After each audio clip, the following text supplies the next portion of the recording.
Zlatan Ibrahimovic, Cristiano Ronaldo, ese koko n'abanzi?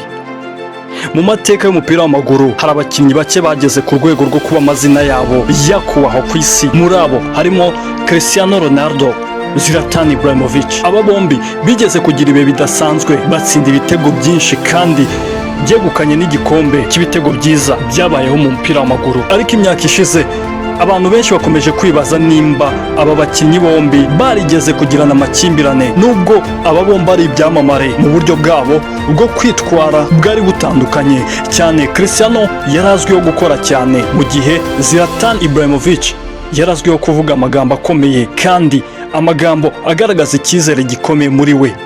Akaba yari azwiho kuba ari umukinnyi utajya uzuyaza imbere y'izamu. Kimwe mu kintu cyatumye abantu batekereza kutumvikana cyabaye mu mwaka w'ibihumbi 2013. Ni umukino wahuje Portugal na Swede mu gushaka itike y'igikombe cy'isi cya 2014. Ubwo uwo mukino wari utegerejwe cyane kuko wari wahuje ba rutahizamu babiri bari ku rwego rwo hejuru muri icyo gihe. Mu mukino ubanza Portugal yatsinze igitego kimwe ku busa. Icyo gitego cyatsinzwe na Cristiano Ronaldo. Mu mukino wo kwishyura wabereye muri Swede, Zlatan Ibrahimovic yatsinze ibitego bibiri bituma Swede yiyongera kugira icyizere cyo kubona itike. Bidatinze Cristiano Ronaldo yahise atsinda hat-trick. Portugal isoza itsinze ibitego 3-2 ibona n'itike yo kwiyerekeza mu gikombe cy'isi cya 2014. Nyuma y'uwo mukino itangazamakuru ryo hirya no hino ku isi ryahise ritangira kuvuga ko Ronaldo yatsinze Zlatan Ibrahimovic.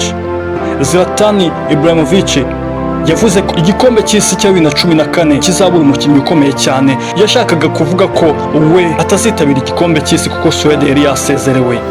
Bamwe mu bafashe ayo magambo nk'uburakari, abandi bavuga ko asanzwe akunda kuvuga amagambo akomeye. Nyuma yaho Zlatan yongeye gutanga ibitekerezo byakuruye impaka. Icyo gihe Cristiano yari amaze kugera mu ikipe ya Juventus. Zlatan Ibrahimovic yavuze ko kujya mu ikipe isanzwe itwara ibikombe atari challenge nyayo, ahubwo challenge nyayo ari ukujya mu ikipe isanzwe idakomeye ukayigeza ku rwego rwo hejuru ari Cristiano Ronaldo. Nubwo atigeze anenga Ronaldo nk'umukinnyi, abafana benshi babifashe nk'igitero kuri we. Igitangaje ni uko Cristiano Ronaldo we atigeze ajya mu ntambara y'amagambo na Zlatan Ibrahimovic.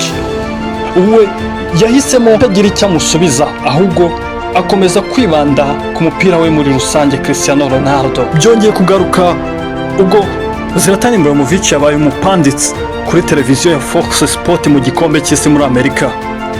Maze bari mu kiganiro kuri televiziyo hinjira umwe mu ba social influencer akaba n'umufana wa Cristiano Ronaldo ukomeye, Aisha Speed. Maze Aisha Speed abajijwe ko abona uzatwara igikombe cy'isi nta kuzuyaza ati ni Cristiano Ronaldo.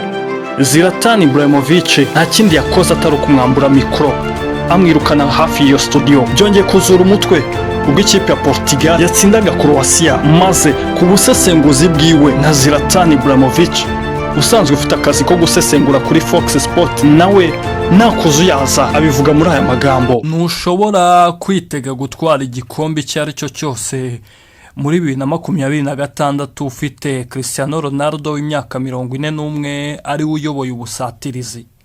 By'umwihariko kandi mu gihe Ramos yinjiye mu kibuga agahita atsinda igitego, nyamara yari yabanje ku ntebe y'abasimbura. Ibi si byo kwitwa umuyobozi nguru umunyabigwi, ahubwo ni uko umuntu abibona.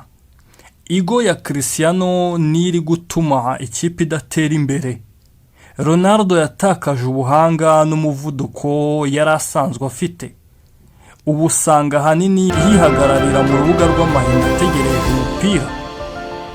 Muri iki gihe izina n'icyubahiro yubatse mu myaka yashize nibyo biri kumufasha kurenza ubushobozi bwe agaragaza mu kibuga. Gukomeza kumubanzamo ni icyemezo gishingiye kwibuka ibyo yakoze kera, aho gushingira ku rwego rw'imikinire agaragaza. Muri rusange nta bimenyetso bifatika byerekana ko Zlatan Ibrahimovic na Cristiano Ronaldo bafitanye amakimbirane akomeye cyangwa urwango rwihariye. Ahanini ibyo abantu bakunda kwita kutumvikana byaturutse ku magambo bombi bagiye batangaza mu guhangana kwabo mu kibuga.